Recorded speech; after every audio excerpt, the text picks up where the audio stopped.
In England, Anglo-Saxon Christians sent missionaries to Germany. The most notable was Boniface, who is best remembered for challenging local pagans by chopping down their sacred oak tree. When the pagan gods did not smite him, many converted to Christianity. In his old age, after years of successful ministry, Boniface and his companions were ambushed by a gang of militant pagans and murdered. The Eastern Church became increasingly traditional out of necessity for survival. One hotly disputed tradition was the use of icons or images in worship, a practice long accepted in the East. Many in the West felt this was a throwback to paganism and violated the commandment that prohibited making graven images. The Second Council of Nicaea, which sought to resolve the matter, resulted in a compromise.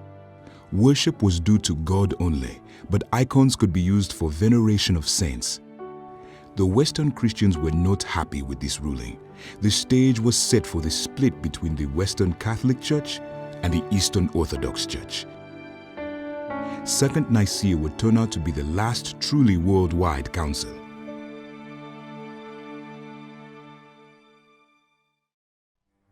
In the 8th century, Islam expanded as far as Spain.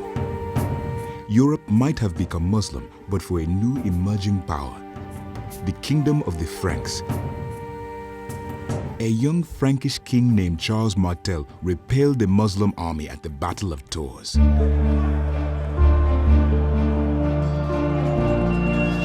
His grandson Charles pushed the Muslims back into northern Spain. Charles also came to the defense of Pope Leo III, who was under investigation for corruption.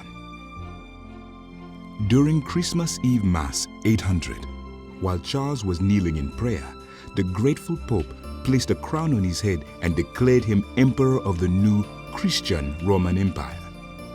The reluctant king accepted the title, becoming Charles the Great, or Charlemagne. The Holy Roman Empire would last for 1,000 years until Napoleon brought it to an end in 1802. Charlemagne became a father figure to the continent, setting in motion a number of vital reforms. Unfortunately, none of his successors had his abilities. The relationship between emperor and pope became factious, each vying for power. With its sphere of influence shrinking, the Byzantine Empire pushed north and northwest to the Slavic people.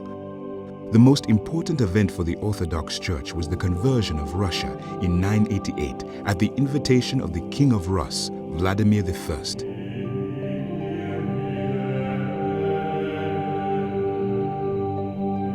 His mother Olga had been a Christian and envisioned Moscow as the third Rome.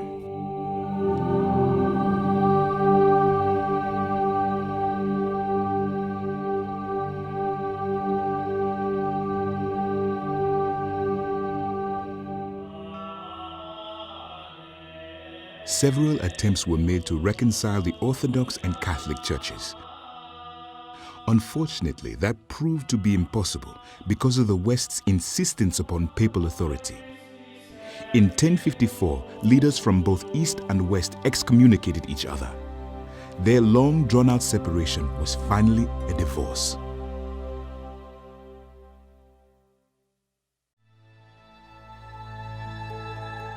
After 4 centuries of Islam's aggressive advance, church leaders wanted to take back the Holy Land.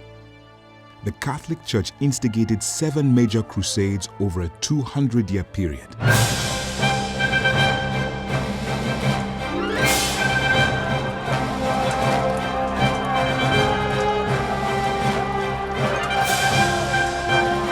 Most of the crusades were failures and some total disasters. Tens of thousands were slaughtered, Muslims, Jews, and Arab Christians. At the same time, the plague broke out, one of the deadliest pandemics in human history, wiping out as much as 60% of Europe's population. Most people were certain it was the end of the world.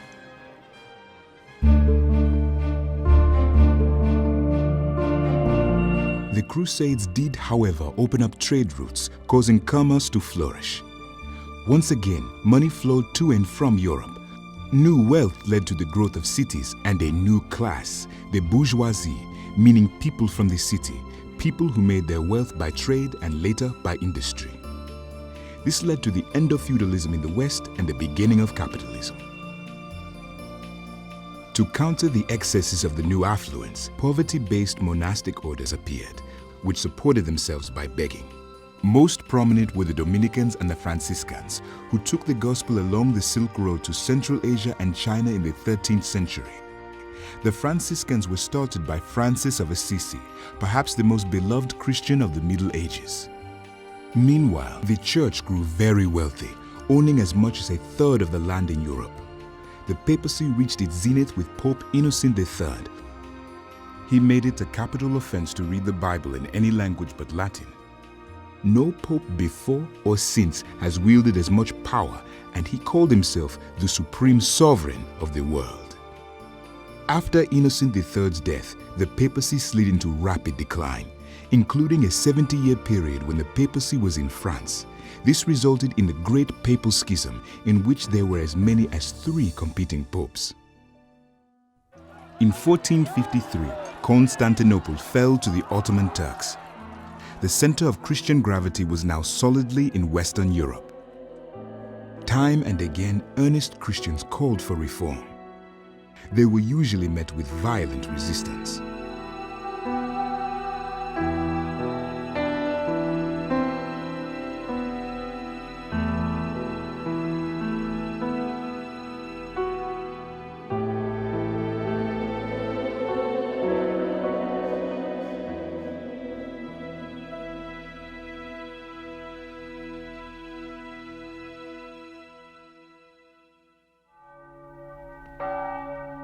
Many thought calls for reform were pointless, convinced the church was hopelessly corrupt. Instead, they sought to reclaim the best of the ancient civilizations. This rebirth or renaissance began in Italy and spread throughout Europe. Over time, the church itself was caught up in the spirit of the age. The Pope sought to make Rome a Renaissance city. This included the construction of one of the most exquisite buildings in the world, St. Peter's Basilica. To accomplish this, the church needed cash, lots of it. This led to the sale of indulgences. An indulgence was a papal certificate designed to provide proof of the forgiveness of sins.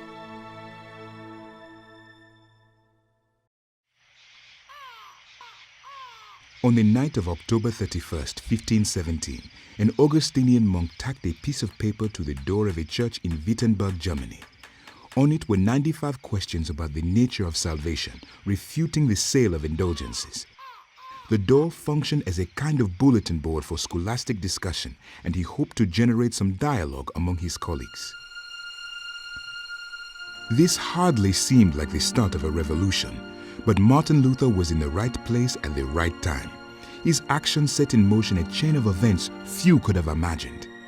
It would change Christianity forever. There had been countless calls for reform, but Luther had one weapon at his disposal that previous reformers did not have: the printing press. His 95 Theses quickly became the world's first bestseller, its author the most beloved and reviled man in all of Europe.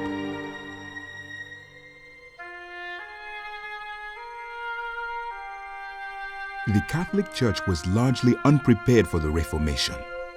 The swiftness with which people abandoned her authority revealed the depth of resentment that had been simmering for generations.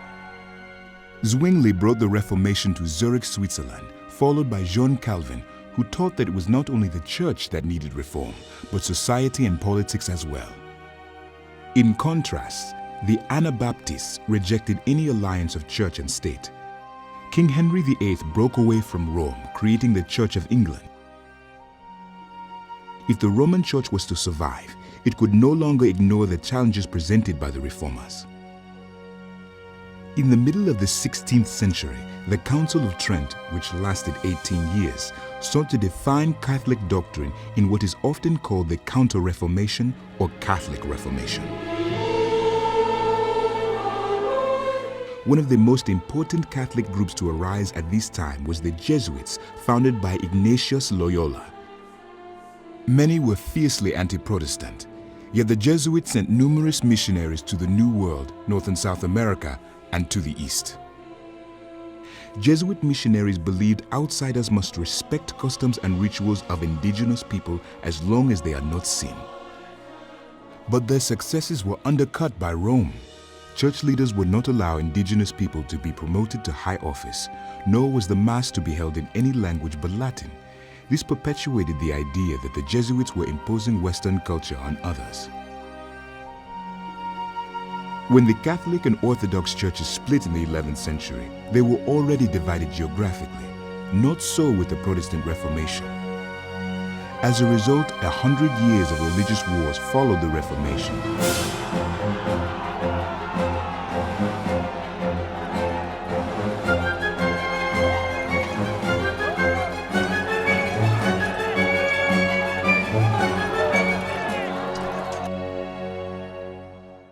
Many Christians were certain it was the end of the world.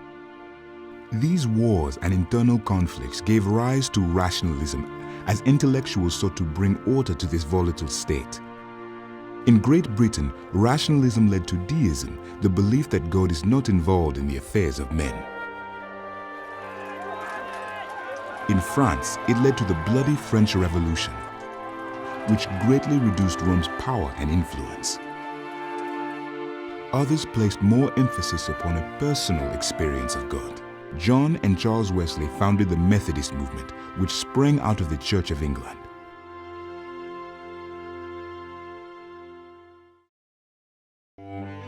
The 16th century was a time of great upheaval.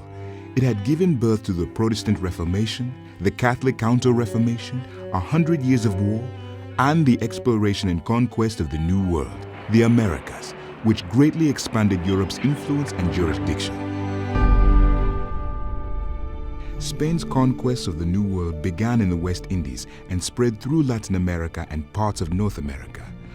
While the Spanish sometimes destroyed native populations and introduced slavery, they also sought to convert local populations to the Christian faith. In the 17th century, England and France explored and conquered parts of North America. The British colonies in North America were made up of various Christians longing to get away from the religious persecution in Europe, the Puritans, the Pietists, the Quakers, the Baptists, and so forth. In the 18th century, a revival called the Great Awakening swept through the colonies. The most important leader in this movement was a Calvinist preacher named Jonathan Edwards. Calvinism played a vital role in the founding of the United States of America. For the first time since the days of Constantine, Christianity in Europe was marginalized. Many Christians were certain it was the end of the world and launched what has been called the Great Protestant Missionary Century.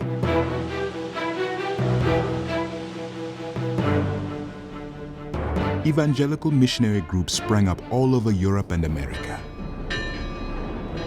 The Moravian missionaries carried the gospel to Africa, the Far East, the Arctic, and North and South America. Robert Morrison was the first Protestant missionary to go to China. Robert Moffat went to Africa, William Carey to India, Hudson Taylor to China, Robert Bruce to Iran, David Livingstone to Central Africa, Methodists went to Argentina, Presbyterians to Korea, Baptists to Northeast India, Anglicans to Nigeria, Congregational missionaries to the Pacific Islands, and on and on. While European churches lost nearly half their members, the 19th century saw the greatest proportional increase in believers than at any time since the 5th century.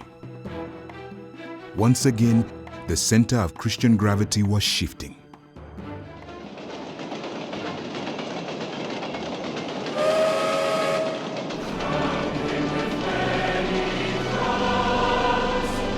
The culmination of a century of Protestant missions was a missionary conference held in Edinburgh, Scotland in 1910, chaired by John Mott. It marked the beginning of a modern ecumenical cooperation in missions.